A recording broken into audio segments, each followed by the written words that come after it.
El Colegio de la Academia Mexicana del Derecho de la Seguridad Social en Puebla es una institución que fomenta la capacitación y desarrollo de profesionistas en dicha rama jurídica.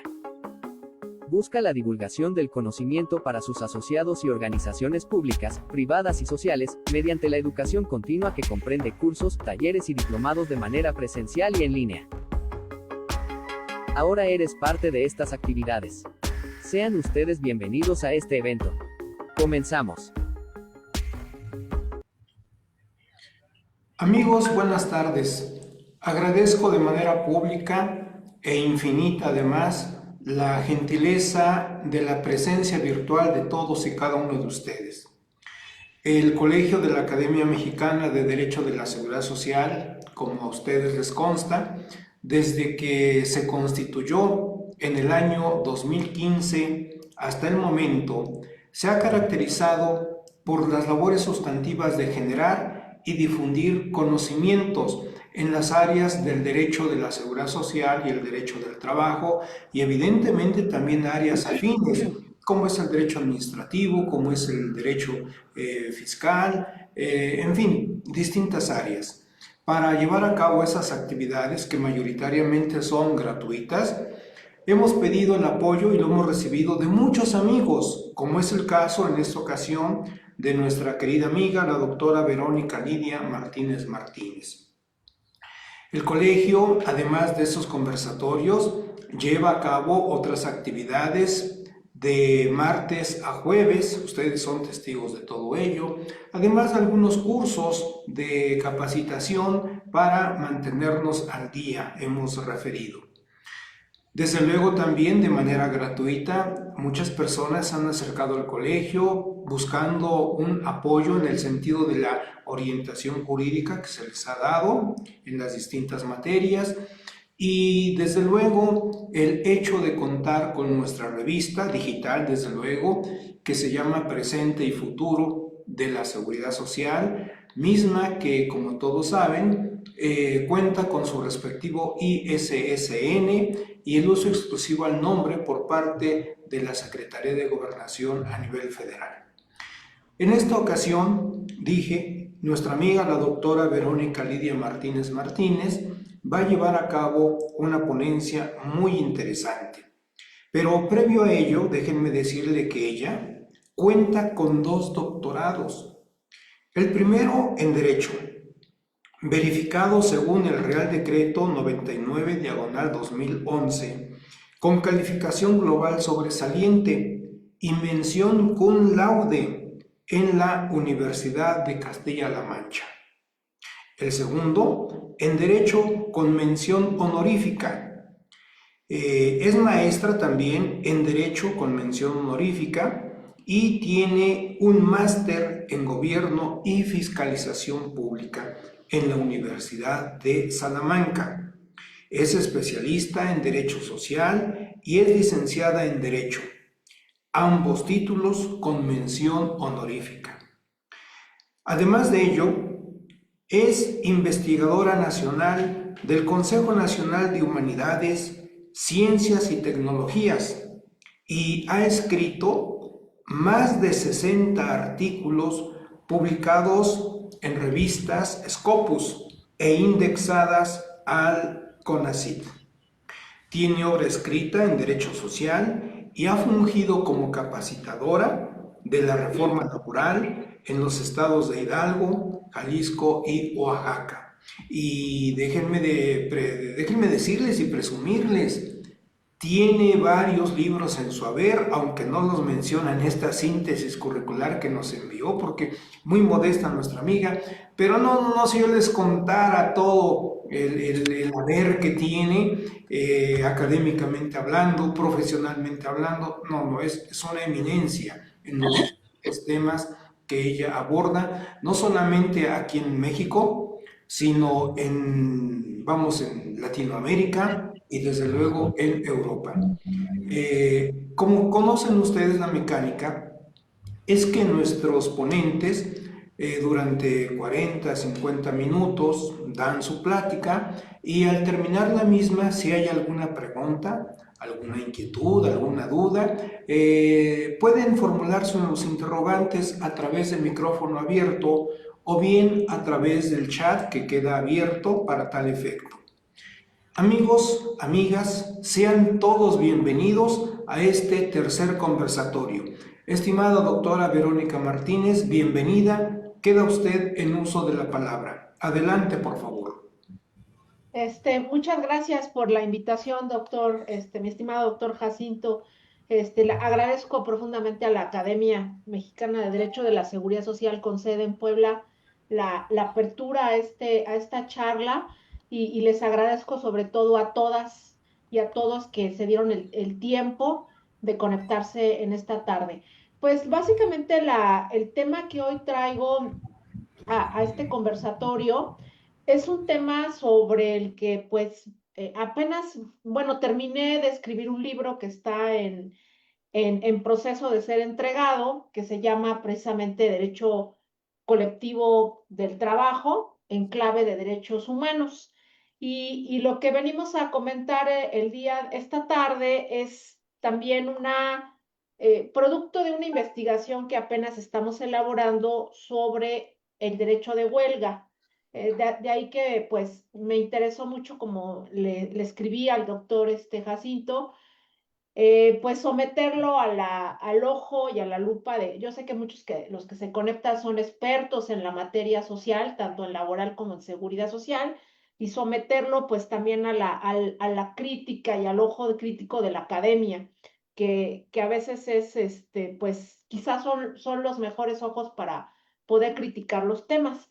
Pues básicamente el tema que traigo el día de hoy es el tema de la huelga, como lo vieron en las fílmicas que se empezaron a circular, agradeciendo la difusión también que se dio al evento. Pues básicamente voy a empezar mi disertación hablando de la huelga como un auténtico derecho humano, que es lo que nos tiene que quedar claro, que la huelga ha sido definida más que nada en los ordenamientos legales, en la Ley Federal del Trabajo, en los distintos códigos del trabajo, ha sido definida por los efectos que produce la huelga. Pero cuando me preguntan qué es la huelga, pues lo primero que yo podría mencionar es que la huelga es un derecho humano. Es un derecho humano de corte colectivo. La huelga es un elemento que forma parte de la libertad sindical porque es un derecho para obtener y proteger derechos. Entonces, la huelga es una extensión de ese derecho humano que también se llama libertad sindical. El Comité de Libertad Sindical, ustedes saben que es uno de los órganos más importantes que ha fijado las directrices de todo lo referente a los temas de huelga. El Comité de Libertad Sindical forma parte, es uno de los órganos de control de la Organización Internacional del Trabajo. Entonces, cuando vamos a hablar de los parámetros que rigen a nivel internacional en temas de huelga, pues tenemos que recurrir innegablemente a las recomendaciones que ha dado este Comité de Libertad Sindical, sobre todo si queremos revisar el tema de huelga como un auténtico derecho humano.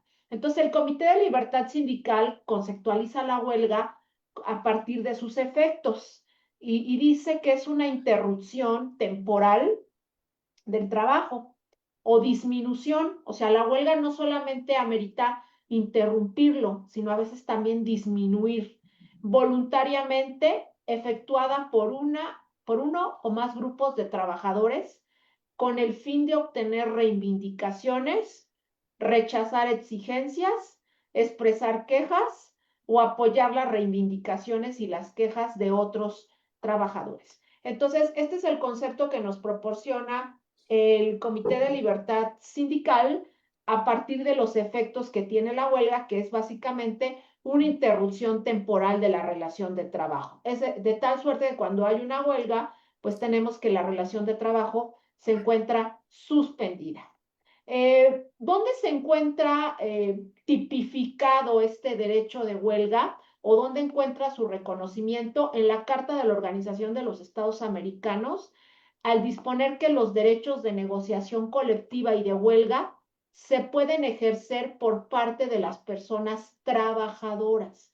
Entonces, es muy importante este punto de la Carta de la OEA, porque en la Carta de la OEA se plasma el derecho humano a la huelga, pero no propia del sindicato, ni propia de una organización sindical, sino la huelga como un auténtico derecho humano de las personas trabajadoras en lo individual, aunque realmente pues ejerce de manera colectiva, sin hacer referencia a las personas empleadoras. La Carta de la OEA conceptualiza la huelga como un derecho de las personas trabajadoras. Ahora, el Pacto Internacional de Derechos Económicos, Sociales, Culturales y el Protocolo Adicional de la Convención Americana sobre Derechos Humanos en materia de derechos económicos, sociales y culturales, ambos ordenamientos reconocen a la huelga como un derecho humano fundamental de las personas trabajadoras. Otra vez, está presente que el derecho humano pertenece a las personas trabajadoras que pueden ejercer con independencia de sus organizaciones y un derecho en cabeza de los sindicatos, federaciones y confederaciones por tratarse de un medio legítimo para la defensa de sus intereses económicos, sociales y profesionales de sus agremiados. Es decir, en los instrumentos internacionales que es importante revisar. ¿Por qué inicié esta disertación a partir de los ordenamientos internacionales? Pues primero que nada porque estoy viendo la visión de la huelga como un derecho humano de corte social y propio de las personas trabajadoras. Y los tratados internacionales debemos recordar que por mandato expreso del artículo primero constitucional dice que los tratados internacionales que México ha ratificado, como es el caso del Pacto Internacional de Derechos Económicos, Sociales y Culturales y el protocolo de la Convención Americana, ambos al estar ratificados por el Estado mexicano, forman parte del sistema jurídico. Entonces, se encuentran en el mismo rango que nuestra Constitución y ambos, la suma de los tratados ratificados por el Senado más la Constitución forman el bloque de constitucionalidad. De tal suerte que cualquier transgresión a los derechos humanos, como el de huelga, puede ser exigido no solamente a nivel del ordenamiento jurídico mexicano, sino también puede ser un derecho justiciable en las sedes internacionales, concretamente en la Corte Interamericana, en el Comité de Libertad Sindical de la Organización Internacional del Trabajo, en cuanto a temas de huelga se refiere. Entonces, es muy importante este reconocimiento que hacen los ordenamientos internacionales. Ahora, en contraposición a este reconocimiento del derecho humano a la huelga en los tratados internacionales del sistema universal y del sistema interamericano de derechos humanos, hay que recordar que en materia de derechos humanos tenemos muchos sistemas de derechos humanos. El sistema universal es el que tiene que ver con la Organización de las Naciones Unidas. Todos los tratados que forman parte de la Organización de las Naciones Unidas se encuentran dentro del Sistema Universal de Derechos Humanos. Y el sistema interamericano, que es también muy importante para el caso de México, el sistema interamericano solo tiene dos órganos, que es la Corte Interamericana de Derechos Humanos, que México tiene reconocida su competencia y por lo tanto se han juzgado casos de México en la Corte. Y el otro órgano que forma parte del Sistema Interamericano de Derechos Humanos es la Comisión Interamericana de Derechos Humanos, que es el órgano rector también de la Organización de Estados Americanos. Entonces, ese es el panorama que tenemos en cuanto a México, los dos grandes sistemas que nos rigen, el sistema universal de Derechos Humanos, que es el de la ONU, y el sistema interamericano, que es el de la Corte y de la Comisión Interamericana. No voy a hablar, obviamente, del sistema de derechos humanos europeo, ni del sistema de derechos humanos africano, ni asiático, porque pues obviamente es muy diferente a lo que nosotros tenemos, pero el sistema universal y el sistema interamericano pues sí imperan y son parte de este control de constitucionalidad que tenemos en México. Ahora, tenemos hoy en día una controversia en el caso del artículo 37 de la Organización Internacional del Trabajo. El Consejo de Administración de la OIT, de esta Organización Internacional del Trabajo, en su reunión 349 bis, celebrada el 10 de noviembre de 2023, presentó ante la Corte Internacional de Justicia la solicitud de opinión consultiva referente al reconocimiento del derecho de huelga de las personas trabajadoras y sus organizaciones en el convenio sobre la libertad sindical y la protección del derecho de sindicación, el convenio número 87, que está ratificado por México. ¿En qué consiste esta nueva controversia que tenemos y que está muy reciente? La Corte Internacional de Justicia no la ha resuelto. Sucede lo siguiente. La Constitución de la OIT, de la Organización Internacional del Trabajo, no habla de la huelga en ninguna parte de sus artículos. Y si ustedes revisan el convenio 87, tampoco viene el reconocimiento expreso del derecho de huelga. Entonces, cuando hay una controversia sobre la interpretación de la Constitución de la Organización Internacional del Trabajo y alguno de los tratados, convenios, en este caso, convenios de la OIT, cuando existe una duda de cómo interpretar los convenios de la OIT, se le pide a la Corte Internacional de Justicia una opinión consultiva de cómo interpretar esos tratados, ¿sí? Entonces, en este caso, ¿por qué llega la opinión consultiva en 2023 y que a la fecha no ha sido resuelta por la Corte Internacional de Justicia? Es un tema que está reciente. Básicamente los empleadores, recuerden que la OIT tiene una composición tripartita. La integran los empleadores, las personas trabajadoras y el gobierno, obviamente. Entonces, los representantes de los patrones, de los empleadores, como se conoce a nivel internacional, sostienen que no existe el derecho de huelga en el convenio 87 y que al no estar presente este reconocimiento del derecho de huelga en el convenio 87, por lo tanto, el Comité de Libertad Sindical y el Consejo de Administración de la OIT carecen de facultades para juzgar los casos de huelga. Entonces, esa es la controversia que tenemos sobre la interpretación de este convenio 87, porque por una parte, los empleadores consideran que no existe el reconocimiento del derecho humano a la huelga en el convenio 87. Y al no estar este reconocimiento, ergo, carecen de facultades los órganos de control de la OIT para juzgar los casos de huelga que han llegado.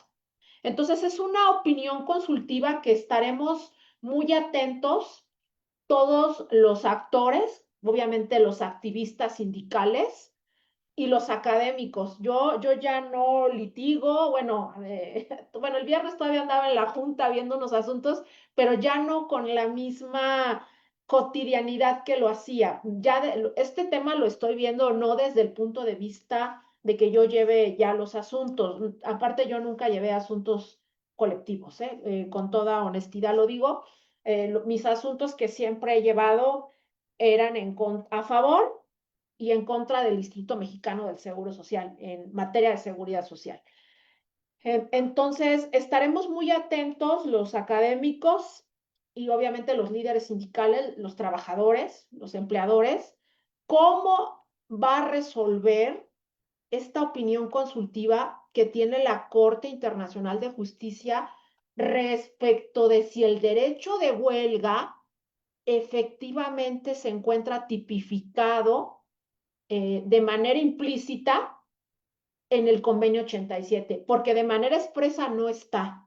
Entonces, eso es lo que ha derivado que los empleadores presenten que el Consejo de Administración, ante la inconformidad de la parte empleadora, presente esta opinión consultiva para que la Corte determine, la Corte Internacional de Justicia, determine si efectivamente se encuentra implícito el derecho de huelga y luego entonces los órganos de control de la OIT sí pueden seguir conociendo las violaciones a este derecho que es fundamental para la clase obrera, el derecho de huelga. Entonces, respecto de este punto, existen muchos criterios hermenéuticos, es decir, criterios interpretativos sobre si está o no está implícito el derecho de huelga. La Comisión de Expertos en Aplicación de Convenios y Recomendaciones de la OIT, que es uno de los órganos de control de la OIT, y la Corte Interamericana de Derechos Humanos han determinado que el reconocimiento del derecho de huelga se encuentra implícito en el artículo 3 del convenio número 87, como parte que tienen las organizaciones sindicales de formular su programa de acción. Entonces, en esa parte del artículo 3 de este Tratado Internacional del Convenio 87, donde nos dice que las organizaciones sindicales son autónomas y tienen el derecho, como parte de la libertad sindical, de formular su programa de acción, que ahí está implícito el derecho de huelga, aunque no aparezca la palabra huelga de manera explícita en el convenio. Entonces, en esta última parte del artículo 3, cuando dice mi programa de acción, se entiende contenido el derecho de huelga. El Comité de Libertad Sindical, que es el otro órgano de control de la OIT y quien ha juzgado, quien ha hecho recomendaciones en temas de huelga, al identificar al derecho de huelga como un corolario indisociable del ejercicio específico y efectivo de la libertad de fundar organizaciones sindicales y de afiliarse a estas, también reconoce la aplicación del Convenio 87 para garantizar y lograr la exigibilidad de los derechos de huelga y de los derechos de libertad sindical. Entonces, de manera coincidente, el Comité de Libertad Sindical de la OIT y además el Sistema Interamericano y la Comisión Interamericana reconocen a la huelga como un derecho fundamental que, advinculado con los derechos de negociación colectiva y de reunión, forman un núcleo básico para proteger y promover los derechos humanos laborales, ya sea en lo individual o en lo colectivo. Entonces, esto es lo que se ha dicho en los órganos que están a favor de que el convenio 87, aun cuando no aparece la referencia concreta a la huelga, sí se encuentra tipificado cuando tenemos a la huelga como un corolario, como una extensión de la libertad sindical que le permite a las organizaciones crear su programa de acción. Entonces, esto es seguramente lo que se va a argumentar a nivel internacional ante la Corte Internacional de Justicia para defender este reconocimiento de la huelga dentro del convenio 87 y que los órganos de control, concretamente el Comité de Libertad Sindical y la Comisión de Expertos en Aplicación de Convenios y Recomendaciones, sigan conociendo de las violaciones o las transgresiones al derecho de huelga cuando llegan a nivel internacional, ¿no? Cuando ya hemos agotado las instancias en el ámbito nacional y no hemos encontrado la restitución a los derechos humanos laborales, pues no nos queda más que recurrir a las instancias internacionales y pues en estos próximos meses estará en el ojo del huracán este tema que tiene que pronunciarse la Corte Internacional de Justicia para determinar esta opinión que se le ha sometido a su consulta, puesto que la parte empresarial considera que los órganos de control de la OIT no tienen las facultades para conocer del derecho de huelga, puesto que no está el reconocimiento expreso en el convenio 87. Entonces, pues vamos a esperar con ansias el documento que nos presente la Corte Internacional de Justicia. Seguramente será motivo de estudio por el sector empresarial, el sector obrero, sin lugar a dudas, y sobre todo por la academia. Ahora, el contenido esencial en México del derecho de huelga. ¿Qué es esto del contenido esencial? El contenido esencial es una teoría que nace en Alemania y llega a España, donde se ha desarrollado, y en México tenemos poco de esta teoría, que es muy fundamental, porque hablar del contenido esencial de los derechos humanos me marca cuáles son los elementos, cuáles son los parámetros, cuáles son las notas que tiene que tener cada derecho humano. Es decir, cuáles son los elementos que cada derecho humano debe de tener, identificando el contenido esencial.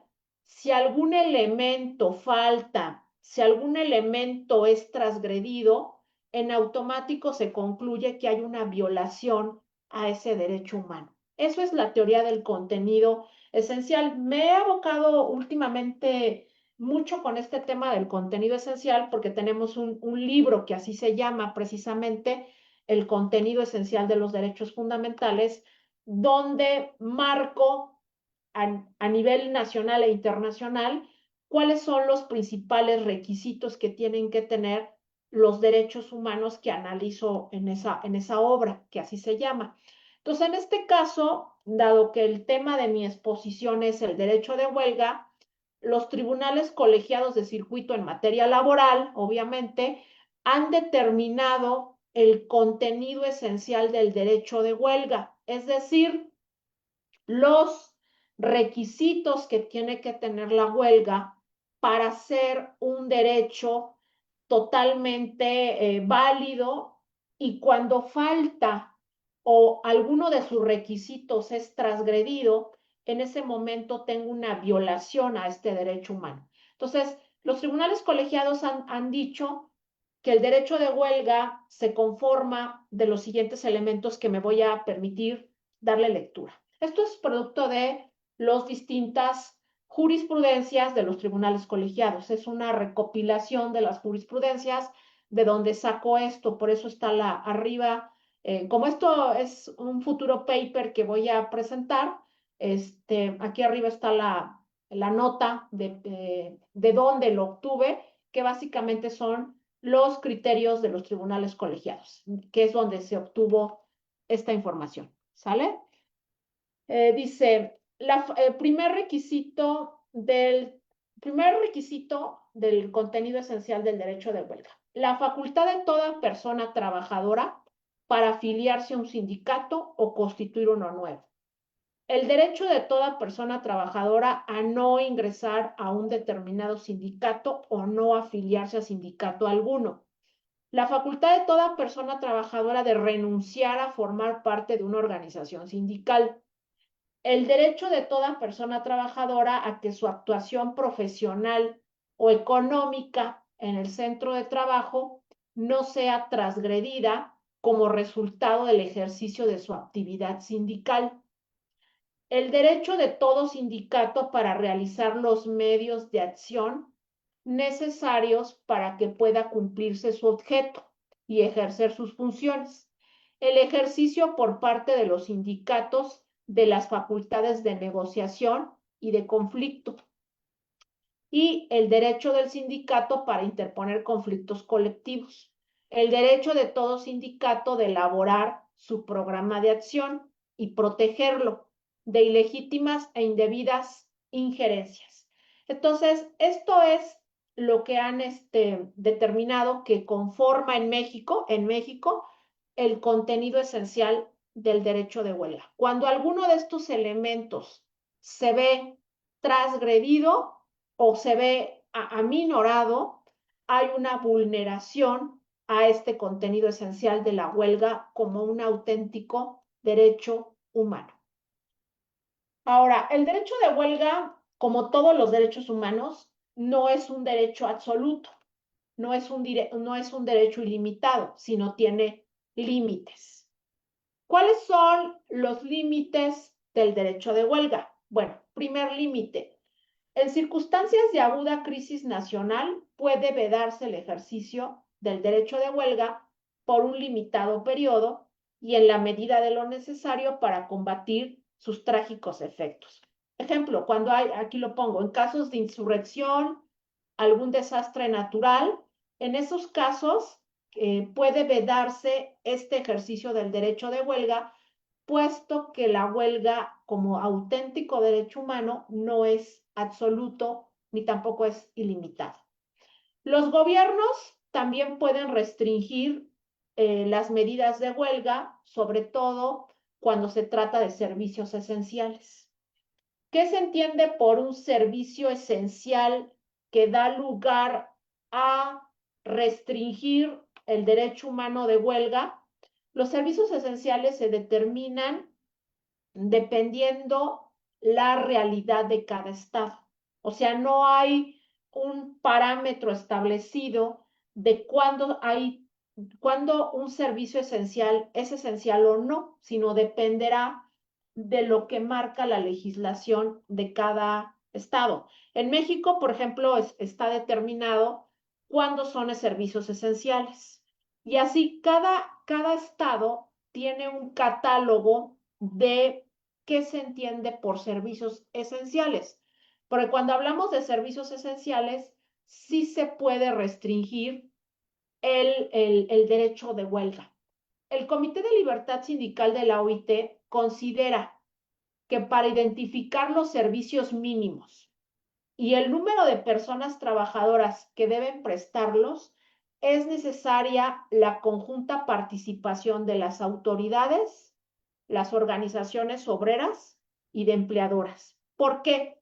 Porque las tres partes tienen que entrar a identificar el catálogo de servicios esenciales. En primer lugar, porque a los tres sectores de la población afecta el tema de una huelga. La huelga tanto le opera en detrimento del empleador que tiene parada la empresa, como opera también en detrimento de la parte obrera que está sin cobrar y opera también en detrimento del desarrollo de un país, porque las empresas son estratégicas en todo lo que tiene que ver la producción de una entidad. Entonces, el Comité de Libertad Sindical considera que para elaborar en cada estado, en cada país, el catálogo de qué debe de entenderse por servicios mínimos esenciales que provocan la restricción del derecho de huelga, tienen que intervenir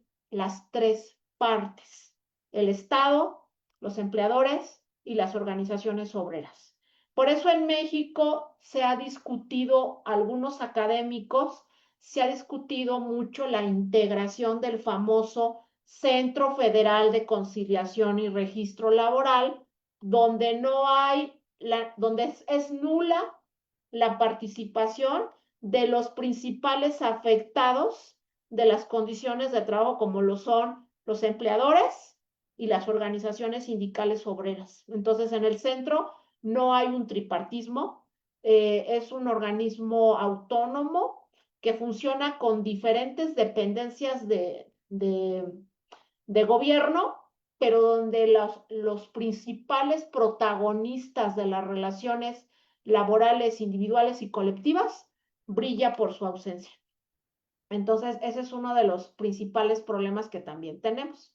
Entonces, el Comité de Libertad Sindical y la Corte Interamericana de Derechos Humanos han adoptado un criterio restrictivo para el ejercicio del derecho de huelga y la fijación de sus límites respecto de ciertas categorías de trabajadores, sin que deban imponerse de manera excesiva o desproporcionada.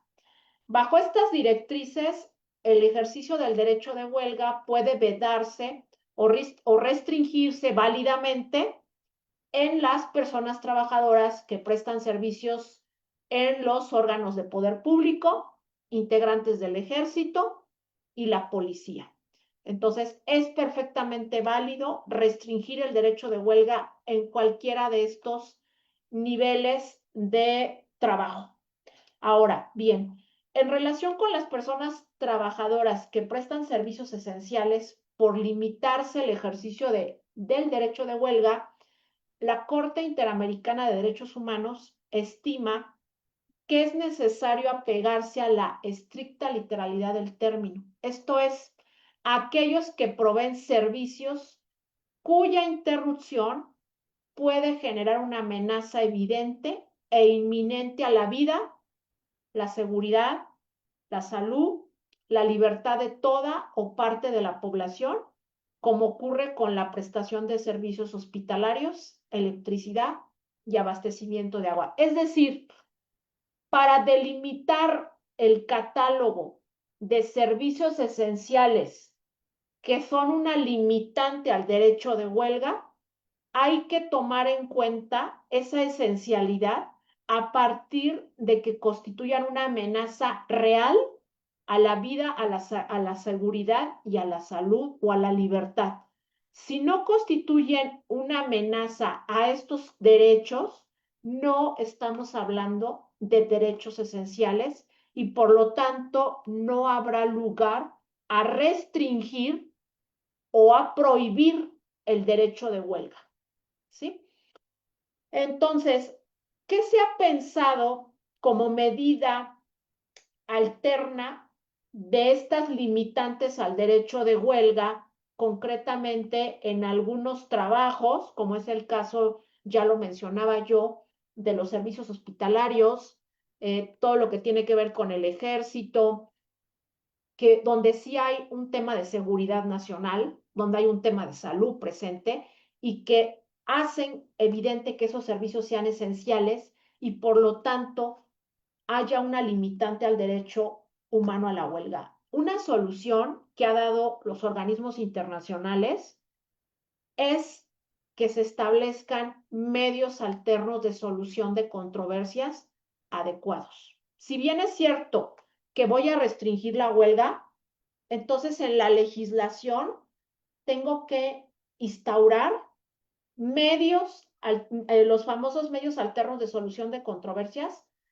para tratar de solucionar los conflictos y evitar llegar a la huelga en estos sectores esenciales para evitar estas limitaciones o estas restricciones al derecho de huelga. Entonces, a nivel internacional, que es desde donde estoy tratando de empezar la charla del día de hoy para después aterrizarlo al caso de México, porque todos estos parámetros rigen para México, porque México tiene reconocida la competencia de la Corte Interamericana, porque México tiene reconocida la competencia de la Organización Internacional del Trabajo, forma parte de la Organización del Trabajo. Entonces, todos estos criterios, estos estándares internacionales que tenemos, México tiene que observarlos y tiene que aplicarlos dentro del sistema jurídico mexicano.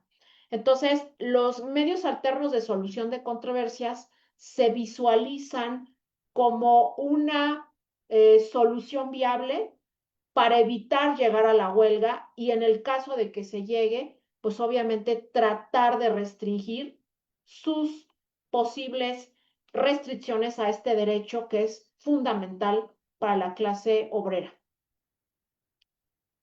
Ahora, en México, el artículo 123, apartado A, fracción 18 de la Constitución, del texto constitucional, reconoce a la huelga como un derecho subjetivo, un derecho de carácter fundamental, un derecho social y un derecho económico. La Ley Federal del Trabajo, que es la reglamentaria de este artículo 123, apartado A, norma al derecho de huelga en su parte sustantiva en los artículos 440 al 451 y 459, 466 y 469. Ahí tenemos la regulación del derecho de huelga. Y en la parte adjetiva, del 920 al 938, que es donde está el procedimiento para hacer una huelga. Entonces, básicamente en México, y que voy a terminar ya mi participación para las preguntas y las respuestas, México reconoce como servicios esenciales los siguientes: los buques, aeronaves, trenes, autobuses, demás vehículos de transporte que se encuentren en ruta y deberán conducirse a su punto de destino, y hospitales, sanatorios, clínicas, demás establecimientos análogos. En estos hay una restricción al derecho de huelga, que ya lo dije, creando medios alternos de solución de controversias puede ser una solución para evitar contrarrestar los efectos de las limitaciones. En México la huelga, pues como todos lo sabemos, hay diferentes tipos de huelga: la huelga ilícita, que es aquella cuando se ejecutan actos violentos contra las personas o las propiedades; en caso de guerra, cuando los trabajadores pertenezcan a establecimientos o servicios que dependan del gobierno, y el efecto que produce esta huelga es dar por terminada la relación de trabajo de los huelguistas. La huelga justificada es aquella cuyos motivos son imputables al patrón. En todo caso, el Tribunal Federal de Asuntos Colectivos, recuerden que ese es otro limitante. Solo tenemos un Tribunal Laboral de Asuntos Colectivos y está en la Ciudad de México. Entonces eso limita también mucho el ejercicio de huelga, porque pues, simplemente ahorita los que están en Puebla, si quisieran resolver un conflicto colectivo, tendrían que venir a la Ciudad de México. Y pocos a veces cuentan con los recursos de gastar hotel, comida. Entonces es una limitante también del ejercicio de los derechos colectivos, que solo haya un tribunal y que además la parte colectiva esté centralizada, como le está con la reforma laboral. Esa es otra limitante. La huelga legalmente existente es aquella que no cumple con los requisitos de fondo, el artículo 450, no cumple con el requisito de la mayoría, 50+1, y no cumple con el procedimiento. Básicamente, ¿cuál es la gran limitante que yo encuentro en el derecho de huelga? La gran limitante que yo encuentro es la exigencia de la constancia de legitimidad que le piden al sindicato. Es decir, ahora, para poder emplazar a huelga por la firma de un contrato colectivo de trabajo o de un contrato ley, el sindicato tiene que ofrecer esta constancia de legitimidad, que la otorga el Centro Federal de Conciliación y Registro Laboral. Y si yo no ofrezco esta constancia de legitimidad, no puedo emplazar a huelga. Entonces, y esto lo dejo muy a la crítica del meollo. La principal limitante es que la constancia de legitimidad es inconvencional, contraviene el convenio 87 de libertad sindical, es anticonstitucional, porque supedita el ejercicio de la huelga como derecho humano a la presentación de esta constancia de parte del sindicato, y viola los derechos de las personas trabajadoras. Si se fijan, inicié la disertación diciendo que la huelga es un derecho de las personas. Entonces, si es un derecho de las personas, no requeriríamos esta constancia de legitimidad, ¿sí? Lo cual contraviene seriamente. O sea, el PIDES, el protocolo de la Convención Americana y la Carta de la OEA reconocen al derecho de huelga como un derecho de las personas trabajadoras. Luego, entonces, las personas trabajadoras no requerimos de una constancia de legitimación para poder ejercer el derecho de huelga. De ahí que sostengo que este es dentro de todas las limitantes que tenemos, es la principal amenaza para estallar una huelga, esta famosa constancia de legitimidad, que de no obtenerse, nulificaría las posibilidades de una organización de emplazar a la huelga. Pues básicamente eso es lo que podría decirles. Me gustaría saber si hay dudas, preguntas o críticas a esto que he venido a comentar desde una visión de derechos humanos, para poder entender las transgresiones que tenemos en el sistema jurídico mexicano. Muchas gracias. Gracias a usted, estimada doctora Verónica Martínez Martínez, por esta brillante disertación que nos ha proporcionado. Amigos todos, amigas presentes también, ya escuchamos la invitación de la doctora Verónica Martínez. Si hay alguna inquietud, si hubiese alguna duda, alguna interrogante, bienvenida. Y bueno, el maestro Jesús Cantel, amigo, también nos pide la palabra. Adelante, estimado maestro Jesús Cantel. Hola, buenas tardes. Saludos, doctor Jacinto y doctora Verónica. Pues me dejo casi con el oído cuadrado de muchas cosas que en un momento determinado no está uno acostumbrado a ir tan técnicamente como ahorita lo manejó, y más dentro del derecho internacional, ¿no? Que muchas veces lo dejamos a un lado como académico y lo hacemos localistas, ¿no? Cuando es fundamental el derecho internacional para aplicarlo correctamente aquí en nuestro estado mexicano. Me llamó mucho la atención lo que usted comentó del convenio 87, que no está expresamente reconocido el derecho de huelga. Entonces, como que prácticamente nos quedamos en el limbo a esperar qué va a pasar, como que darle mucha fusión o difusión al convenio 87 y el 98, que fue parte de la reforma laboral, y que no está reconocido expresamente como, yo creo que yo nada más lo ubicaba en la Ley Federal de Trabajo, que hay muchas lagunas, que no hay objetividades respecto a lo que una ley debe de ser siempre objetiva, y lo deja ahí como que a ver qué le interpreten y qué le entienden, ¿no? Pero ya me doy cuenta que usted, ya viendo lo que usted lo analizó, pues también los convenios estos adolece de esa circunstancia, ¿no? Entonces, ¿qué se espera en un futuro para poder aplicar y corregir para que los empleadores no, en el buen sentido de la palabra, no se sientan como que son los triunfadores en un movimiento huelguístico, ¿no? Si no está reconocido por la OIT, por decir de alguna manera. ¿Qué va a suceder? Pues a mí también me llamó, yo empecé a hacer esta investigación porque le comento, terminé este libro que así le puse, Derecho Colectivo en clave de derechos humanos, y parto de este libro porque siempre me ha interesado hacer obras que no sea repetir lo que ya han dicho las mentes brillantes como Néstor de Buen, los Cavazos, los grandes laboralistas de antaño, o el doctor Jacinto, el doctor Lastra, por supuesto, sino básicamente innovar en las obras. Entonces, este libro, yo empiezo como empecé ahorita la disertación, analizo los derechos colectivos, pero desde el ámbito del derecho internacional del trabajo. Y también me causó mucha sorpresa ver que ahorita está a debate el tema de la huelga, el reconocimiento a nivel internacional dentro de este convenio 87, y que aún no está definido. Tendremos que esperar a ver qué dice la Corte Internacional de Justicia para ver qué acciones van a tomar tanto los representantes sindicales, obreros, como los patronales.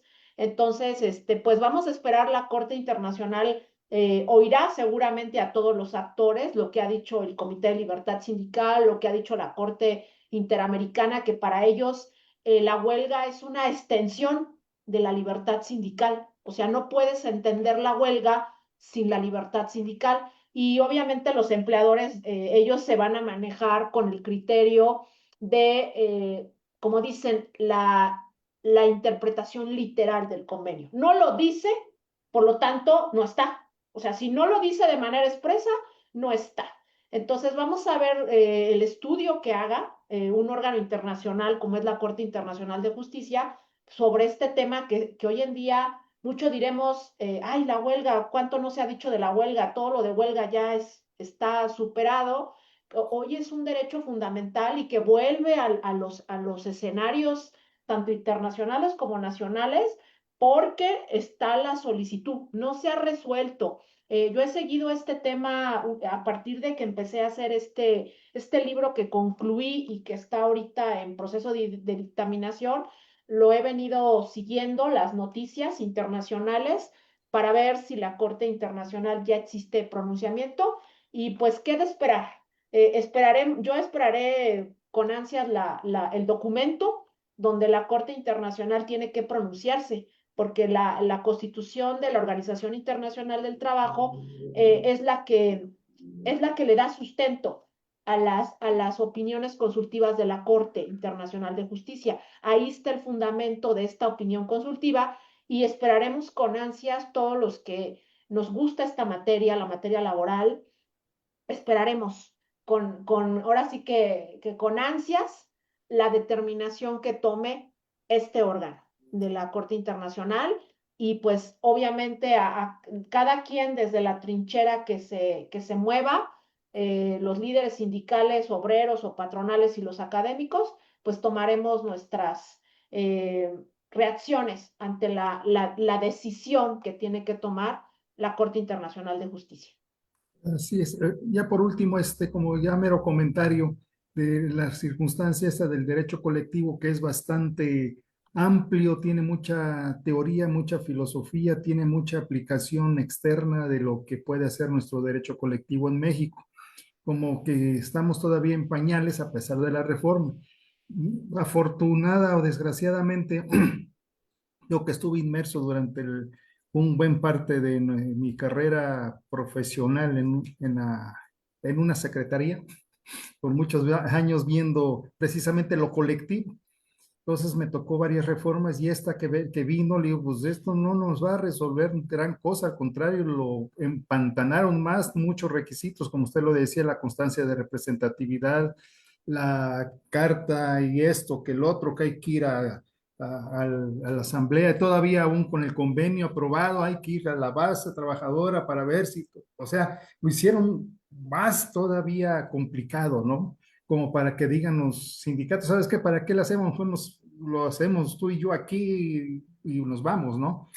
Pero bueno, hay que seguir trabajando en eso. Y cuando, no sé, cuándo sesiona la Corte o la Comisión Internacional para efectos de delimitar esta circunstancia.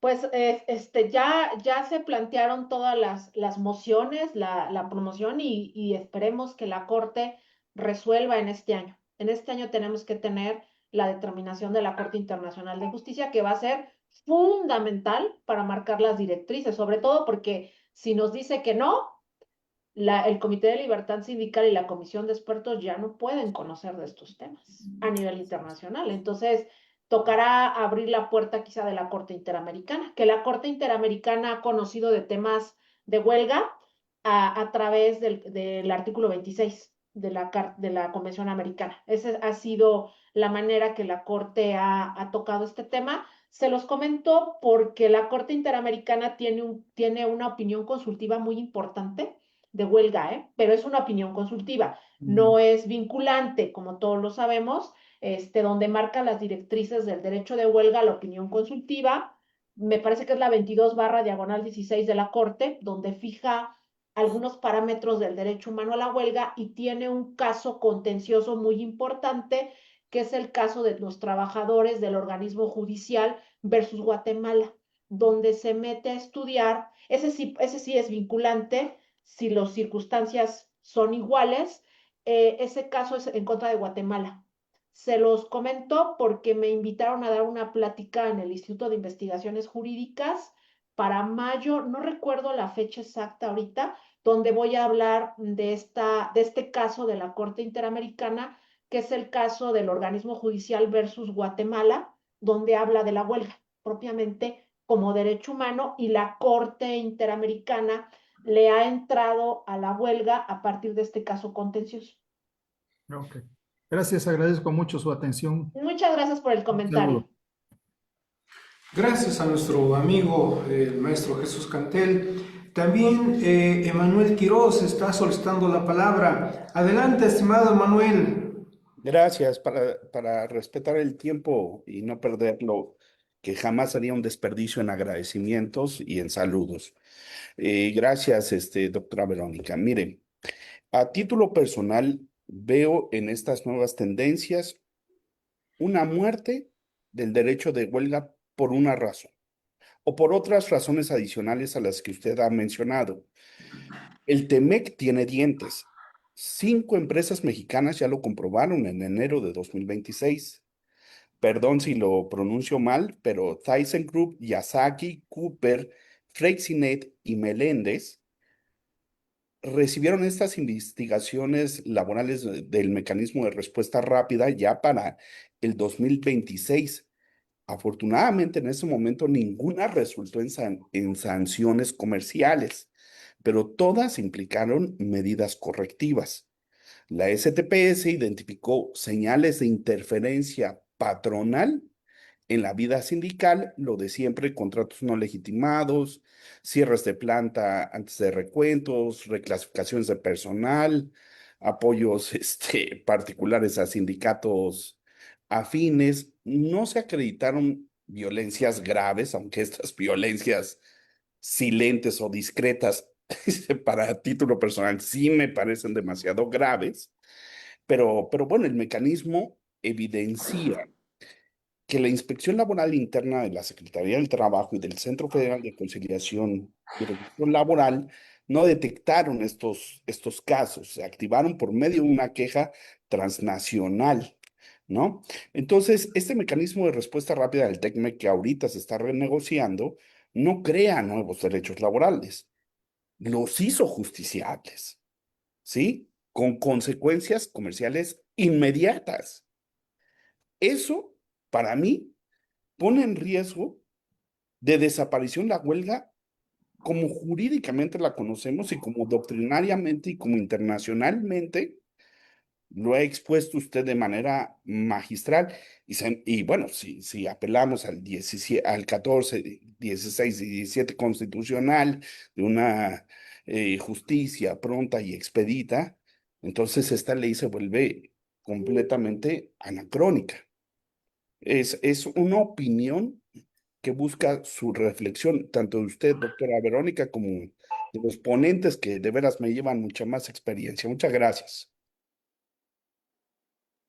Sí, muchas gracias. Tristemente, pues a veces este mecanismo de respuesta rápida, hemos visto cómo se han hecho mejor justiciables los derechos laborales. Se han tenido laudos, como el que pronunció hace poco Cuauhtémoc Cárdenas Solórzano, para ver temas de violaciones de derechos laborales, que en el caso han sido inobservadas, tanto por la Secretaría y por el centro, que la gran desventaja, como lo hemos mencionado varios académicos, la principal desventaja del centro es que no tiene una composición tripartita, que de hecho la recomendación 91 sobre composición de los órganos de conciliación hablan de que los órganos de conciliación es una recomendación de la OIT, por desgracia no es un convenio, hablan de que en la integración de los órganos del trabajo debe de haber esta integración de los tres sectores, que es fundamental por las implicaciones que tiene. Pero bueno,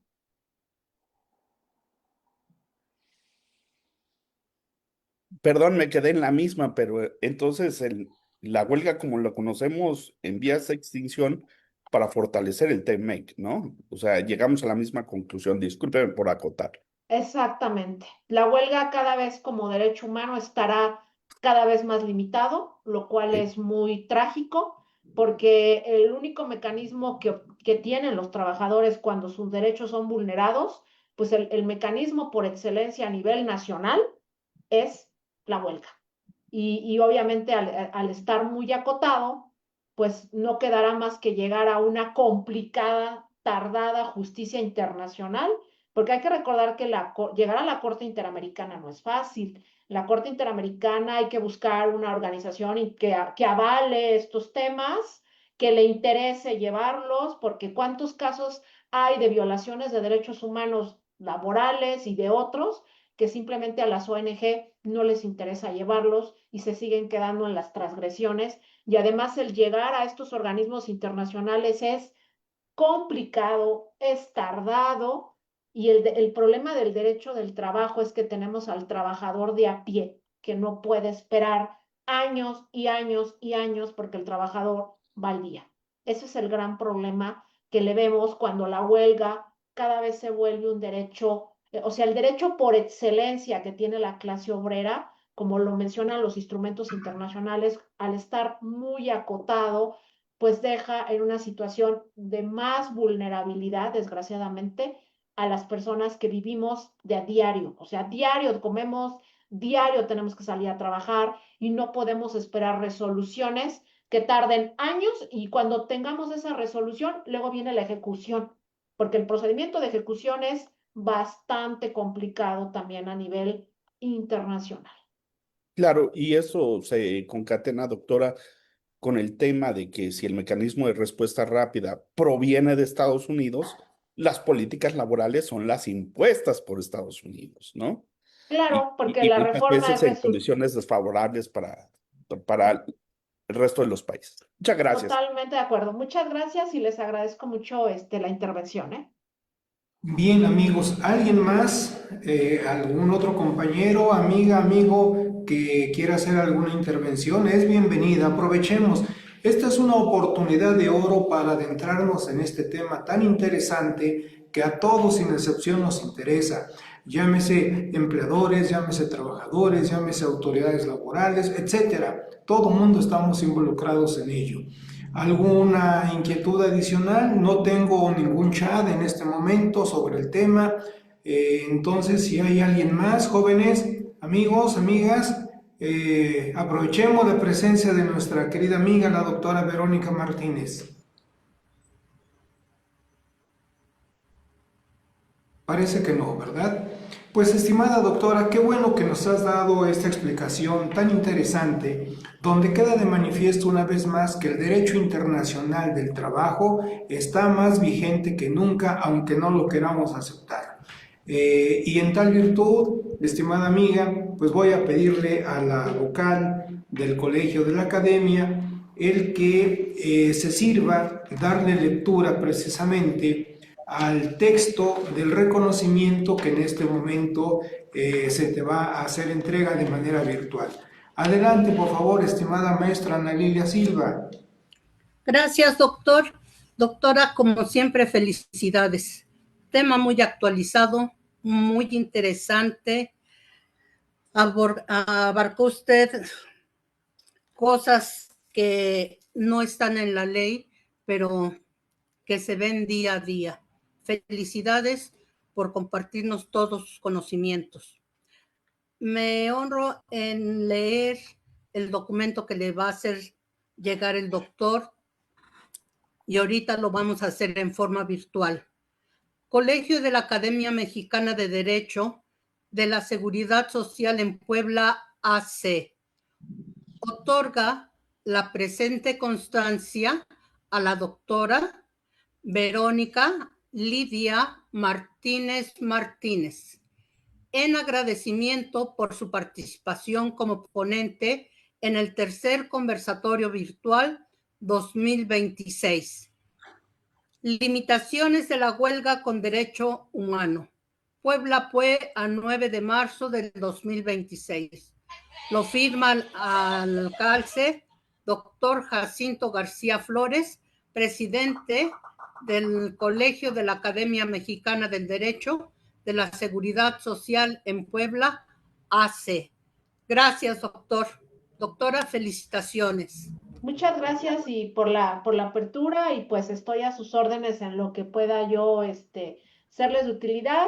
Luego les mando la fecha si a alguien les interesa el evento que vamos a tener en Jurídicas. Pueden acceder de manera virtual, como sabe el doctor, pues en el instituto, digo, nos encantaría tenerlos en Ciudad de México, pero también entendemos las limitaciones a veces del tiempo, del transporte, y vamos a tener este conversatorio en el instituto donde vamos a hablar sobre la huelga, concretamente en la Corte Interamericana de Derechos Humanos, y pues pueden acompañarlos de manera virtual. Muchas gracias por la invitación y por el tiempo de todas y todas en haberse escuchado. Agradezco mucho los comentarios que fortalecen mucho el intercambio de ideas y pues el seguir contribuyendo desde la parte doctrinal a criticar las instituciones y pues a ver las deficiencias siempre con el ánimo de que pues sean superadas, ¿no? Para tener aspirar a lo que buscamos en el derecho del trabajo, la justicia social. Gracias, estimada doctora Verónica Martínez. No hubo más comentarios vía chat, pero sí hubo muchos amigos que aplaudieron de manera virtual, como seguramente pudiste oportunidad de ver. Así que, pues te agradecemos por todo ello. Estimadas amigas, estimados amigos académicos del Colegio de la Academia Mexicana del Derecho de la Seguridad Social en Puebla, agradezco la presencia virtual de todos y cada uno de ustedes a esta plática tan interesante, tan actual, que nuestra amiga, la doctora Verónica Martínez, ha llevado a cabo. Que esta sea una noche agradable, un buen descanso para todos y nos saludaremos con posterioridad. Buenas noches, hasta luego. Buenas noches, que descansen todos y todas. Gracias, hasta luego.